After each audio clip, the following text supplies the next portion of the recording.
Unreal Engine 5.8 is here, and with it, finally, we have access to arrays inside of PCG. And they're really, really cool and very easy to use, and they allow us to do some crazy stuff. For example, here's a wall of cubes that if I wanted to, I could just have automatically look like it is generating and building itself. Yeah, they're just cubes here, but you could do this with pretty much anything. The point is, it allows us to actually store the information needed to do this. And by the way, during that little demonstration, I wasn't playing or simulating. Yeah, you can actually do this in the editor. I was very surprised, but don't worry, you can also do this when simulating. So if I want to, I can go ahead and just, it doesn't matter if I let it finish or not, but I just go ahead and simulate or play, and you'll see it is now playing and it's still going. So you can do this in editor or when you're actually doing the runtime stuff. Doesn't matter. It's all thanks to the array stuff, or at the very least, it makes it a lot easier with the array stuff. And not only that, thanks to arrays, we now can set arrays. So here we have our first little array here, and basically whatever I put it into this array will be output back on itself onto the same actor, or if I want to a different actor, and it will just double it. So if I just change this 1 to a 3, you'll see it automatically gets changed to a 6, 3, changed to 5, gets put to 10. So this is an output one, and this is an input one, effectively. And I have both of them exposed, but technically you don't even need to have any of them exposed. It's all very simple to use inside of PCG and output from PCG. And I want to show you all of that, including how I got the little animation to work, make it look like it's building with delays, which is, I think, pretty cool. Also, as a quick note, if I sound a little bit off, it's just because I'm going through a little flu, unfortunately. But that's not going to stop me from showing you guys the latest and greatest. So let's get into it. So here we are in a brand new 5.8 project, and let's go ahead and just get started. I'm going to right click, go to Procedural, and then PCG Graph, because PCG has been moved to the Procedural tab instead of PCG tab. We'll grab a PCG Graph, and I'll just grab an empty graph. I'll just name it something like PCG_self-building cube wall. Besides the PCG Graph, we'll also need the actor, so we'll right click, go to Blueprint Class, grab ourselves a basic actor, and I'll call it something like BP self-building cube. So let's go ahead and open up the blueprint. Inside here, we'll need just a couple of things. We're definitely going to need the PCG graph, so we'll grab a PCG component and then plug in our PCG graph. And I'm also going to add a box collision. This is kind of needed to have some kind of value for the PCG graph. Makes it a lot easier. So that way it really knows where it is in the world and doesn't get confused, especially useful for runtime stuff. And we'll need a few variables. In my case, I want to know all of the transforms of the cubes in the world that the PCG graph is going to want to spawn. So that way we know which one does it need to build, how does it need to build it, etc. So I'll add a new variable here. This is just going to be, let's say, cube transforms, and the variable type will be a transform, and I'll right click to make it an array. I'll go ahead and expose this as well, just so we can see the values. This is not required, but it does help, as in help you to see that it's working. The other thing I'm going to do here is actually add my own instance static mesh component instead of having it create its own. And in this instance static mesh component, I'll go ahead and specify the static mesh of just the basic cube. Just the 1 meter cube with a socket, that is completely fine. But it doesn't have any instances, so it will not actually display any. Why this is happening will make sense in just a moment. For now, let's go ahead and open up the PCG graph. So here we are in PCG, and now let's go ahead and talk arrays. If I go down in the bottom left and select a graph parameter, and we'll just add a test array here. I'll just right click on the capsule and choose array. And here we have a bunch of floats of base default. So we just hit plus here and get a bunch of them. Let's just give them some values. I want to show you how the arrays work to begin with. So here's a bunch of values. If we just click and drag this into the world, we'll be able to start debugging it right away. We just need to drag this into the world. I'll go ahead and just drag my blueprint into the world.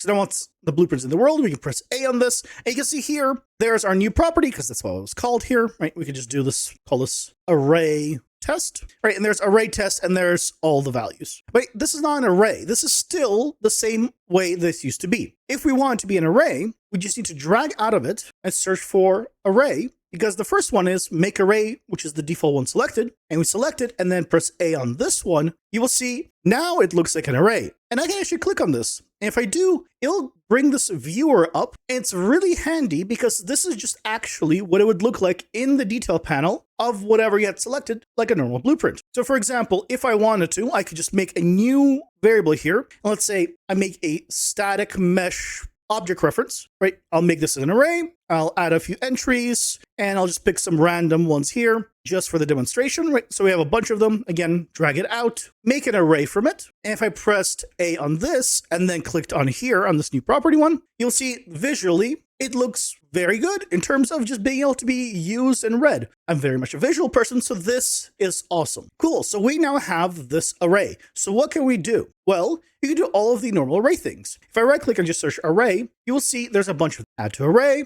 add unique to array. You can append, you can see if it contains something, convert something to an array. You can find it, flatten it, we'll just reverse it. So flatten it basically takes that array and makes it back into just each individual index is its own thing, and basically just do everything that you would normally need to do with an array. So the cool thing is we now have full arrays, right? So we have this array test. So I don't actually need this one, so I'll go ahead and just remove it. And actually, let's go ahead and add a receive array so I can show you guys how you can do some modifications to this array and then save it back out. So back in our blueprint here, I'll add another variable, and this is just going to be our receive array. So you can see that you can do multiple things here with modifications or just setting things through really easily. This is going to be just a type float. And again, I'll expose it just so we can see the result right away. So this is our receive array. What I can do is just modify this array and output it back out. From this array, if I want to modify it, let's say just use a multiply, I can't multiply by something. As you can see, array test from pin A is not supported type. You can't multiply an array. What you can do is do a flatten,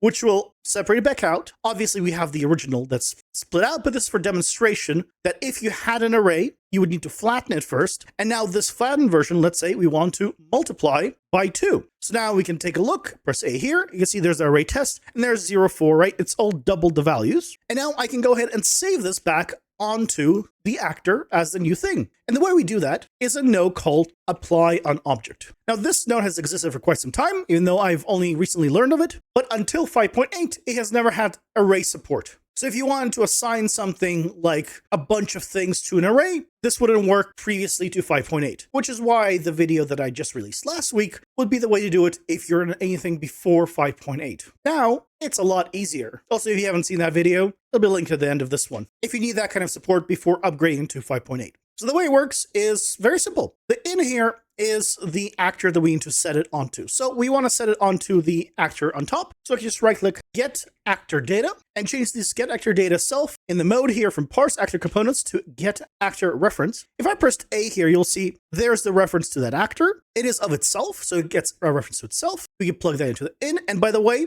you could absolutely do all world actors by tag or by class, and it will just do them all. It will assign that value to all of them. So you don't need a loop or anything of that kind. So if you want to have the same variable name in a bunch of different places, you can just assign it that way without having to do a loop, which is great. So now we have this get actor data into in. The property override is going to be this out. And now in here, we can do a few things. Under property override descriptions, that is the variables that we're going to be overriding. So we'll add one here. It's going to complain about the at last and no property target. So the property target is the variable here. This is the receive array. So I'll just press F2 to rename it so it can copy it. And that is going to be the property target here. Now, immediately it is not complaining, but that's because I actually had only one variable here, right? This array test. If I had multiple, then in here, I would just need to type in array test, and then it will put the array test onto the receive array. By the way, there's nothing else that needs to be done after this. That's it. But some of you guys might notice something is I didn't set it back to an array. So you can see here, it only put in index 0 in this. That's right. I didn't specify that it should go back to being an array, so we only have index 0. So if I wanted to actually set it as the full array, I would need to do another make array from this multiply, make the array again, then plug it in as the property override. And now if we take a look on this actor, there's our array. And like the demonstration, I could use one that is the send array effectively instead of the one inside of the PCG graph. For that, on the actor, I'll just duplicate the receive array to a, let's say, a send array, just like so. By default, we can have it not have anything, or we can give it some values. Let's give it some values, and we'll just do just 0, 1, 2, 3, 4 as the send array here. So now in the PCG graph, instead of getting the one from the PCG graph parameter, we can just right click, do get actor property, and the property name is the variable. So it is the send array. So we plug that into this to the variable, you'll see the error goes away. If I pressed A here, you will see just like we did with the array test of the parameters,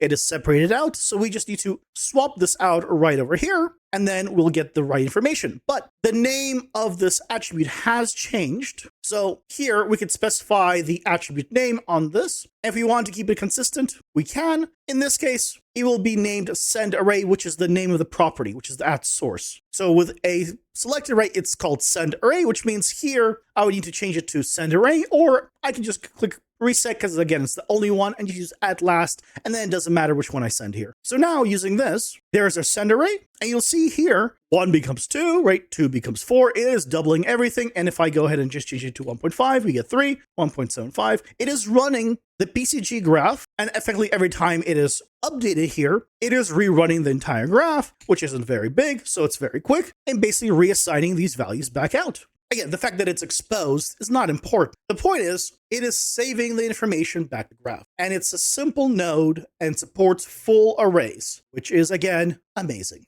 Now, this is cool. We can now read arrays from the blueprint actors or from the PCG graph itself. We can now flatten them, make modifications if we want, write them back out. We can make them from anything, modify, all fantastic. But how did I make it that the cubes look like they were building themselves? Well, it's actually very easy to do. Genuinely, when I say that, it is very easy to do. And again, it's thanks to this cube transforms that we put in and the instant static mesh here. Now, I can make it so I can change this at runtime, but I'm going to show you guys kind of the basics here to get you started with just this cube version. So I'm going to keep this in here. It doesn't interfere with anything, so I'll just go a little bit down and we'll set that up. So I'm just going to right click and do a create point. I'm not even going to do a create point grid. I'll just use a create point. I'll only need the one. I'll only change the coordinate space from global to local component. And then I'm just going to use a duplicate point node. And I want to duplicate this point, in my case, let's just say 10 times, and I want to duplicate it in the X direction.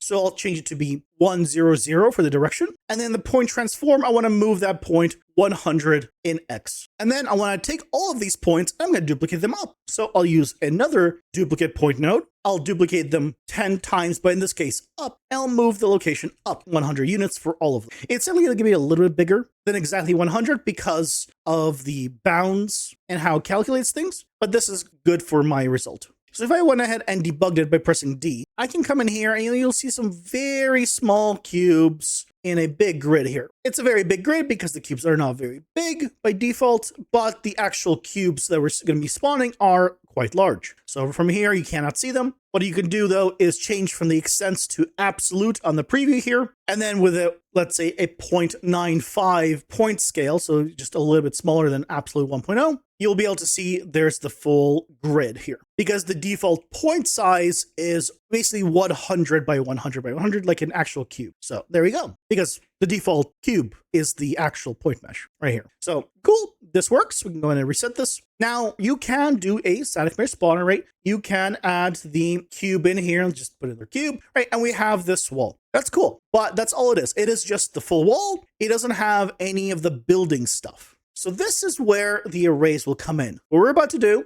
is take the transforms and add them to that instant static mesh component that we added ourselves, which already has the cube, and basically say, hey, add the cube, wait a 0.1 seconds, add the next cube, and the next cube, and the next cube, and the next cube, and continue adding them until you go through all of the points that we have, effectively making it look like it's building itself. So how does that work? Well, let's go to the blueprint and we'll go into the event graph and we can go ahead and just set this up here. We won't need any of this stuff, so go ahead and delete it. I'll just go right click, create a custom event. I'll name it something like animated building. That seems just fine. We're going to need a few things. Let's start with having an index of the record of which one we're going to be using. So let's make a new variable called index. It'll be of a type integer, and I'm going to make sure I right click to make it a non-array. And when this is called, I want to make sure that we're resetting back to index 0. When this is called, that means we need to start the building process again. So I want to make sure that the instant static mesh here, we can grab it and just make sure that all of the children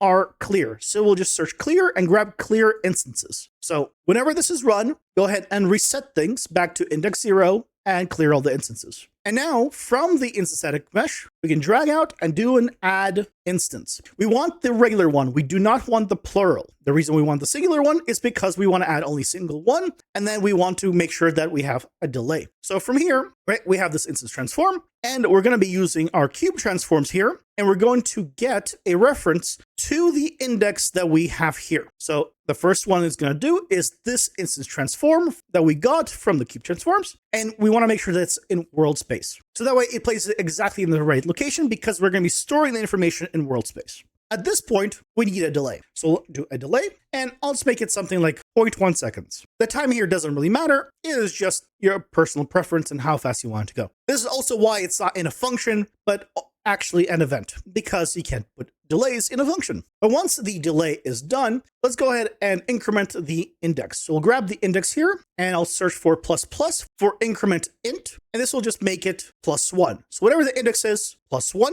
And then I want to make sure that it only continues if we have more cubes to do. So check the output here and check if it is greater than the last index of this cube transfer. So we'll copy this, put it over here, and I want to get the last index. So this way we know, hey, if the index that it now has here is bigger than the last index of this, that means we're done. So let's use a branch and say, okay, if it is true, we are done. That means if it is false, we need to continue. So from false, we can go back to this add instance. And if I just clean this up a little bit, right, it's just like so. Clear everything out at first, add the instance, and continue adding them at 0.1 increments until it's gone through all of the transforms. The other very important thing to do here, though, is on this custom event, make sure you have selected it, and in the detail panel, turn on call in editor to be true. This is important to have it run by PCG. So if I compile and save this, this is pretty much good to go. And now let's go back to our PCG graph here. Well, we're going to be doing the same thing, kind of what we did up here. I'm going to grab the get actor data, apply an object, and duplicate it down here. We're going to be using the apply an object again. And I'll just plug in this duplicate point right into the property overrides, and I'll detach the static mesh spawner because we're not going to be actually spawning any of this. On this apply an object, we need to change the variables, of course. So based on our actual variable here, which is the cube transforms, I'll go ahead and copy the name here, and the property target becomes cube transforms. But the at last, I want to specify, because there's a lot of information here. But the at last here, I want to actually specify, so I'll just hit the plus button, go to point, and select transform. Save all of the transforms onto cube transforms. So if you go ahead and just go here into the editor, you can see there's the cube transform and there's the one, but you can see again, it only grabs the one because we haven't made it an array. So just because we were using plain data here doesn't mean we can't make it an array. So here I just do a make array, and here I just need to specify what. So I can hit plus point transform, make it an array, but don't save it back into the source. I'll just call it something like transforms. So effectively this make array, if I press A on it and scroll to the right, has made a new attribute here called transforms, which is just the array version of the transforms. If I click it, I can hear, you can see there they all are. And now I can go ahead and take this make array, plug that into here. And because I named it now transforms, I just need to replace this transform $ for transforms. And now you'll see here, there's all of the transforms. Ta-da! So we're now saving all of the transforms in one go really easily. But that's cool. It doesn't actually generate anything, but it is cool. So now comes the fun stuff. We made this function, or rather we made this event. We can run this. I'll go ahead and just copy the name of this. And now on this apply an object, instead of property override descriptions, we can use the post process function name and add a new entry here. And the actual function that we want to run,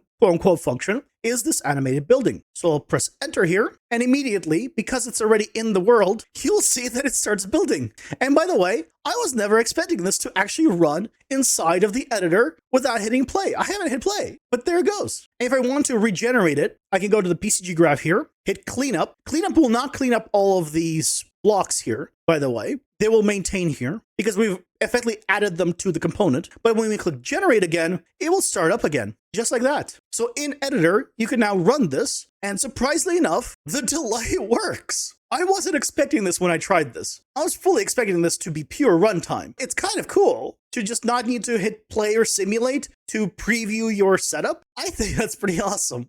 But for runtime stuff, basically, as long as it generates at runtime, the graph will reanimate. So right now it is fully generated. So if I try to simulate now, it will not regenerate the graph. Because it does not regenerate the graph, it doesn't play the animation again. So if I wanted to actually have it be regenerated when I hit play or simulate, I need to go to the PCG graph, do a cleanup, and then this generate unload means it will regenerate itself because it wasn't generated already, and hit simulate now. You'll see there it goes. There it is, building the entire wall with a 0.1 delay as it's adding them in just fine. So just like this, we can have effectively making it look like you're building whatever building or anything else. And then when it's done, by the way, if you're like, oh, well, this is not very efficient. No. Use this for like a city builder where you want to make it look like maybe it's building the building itself. And when it's complete, remove that component all over the instances and replace it with a single static mesh. And then you're good to go. You just use it basically for the animation purpose, make it look like it's building itself. And then when you're done, you just replace it with a single mesh that has it all combined and you're good to go.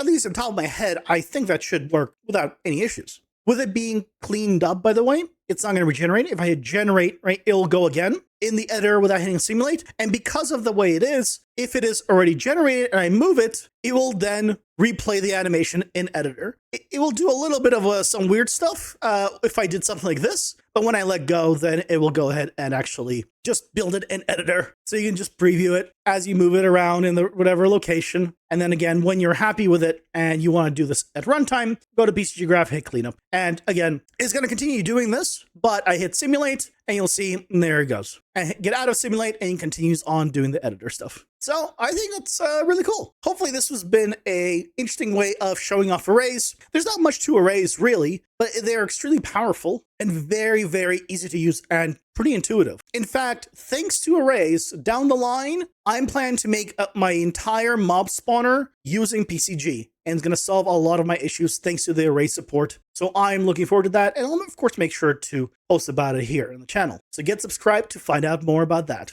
But as always, the project file for this will be available on my Patreon, where you can join these wonderful people in supporting what I do. It really means a lot. And if you'd like to join the community, the link to the Discord and everything is down in the description below, as always. And as I mentioned before, if you want to know how to do arrays in 5.7 and before, check out this video right over here. Because even if you don't need array support, it's still good to know about this.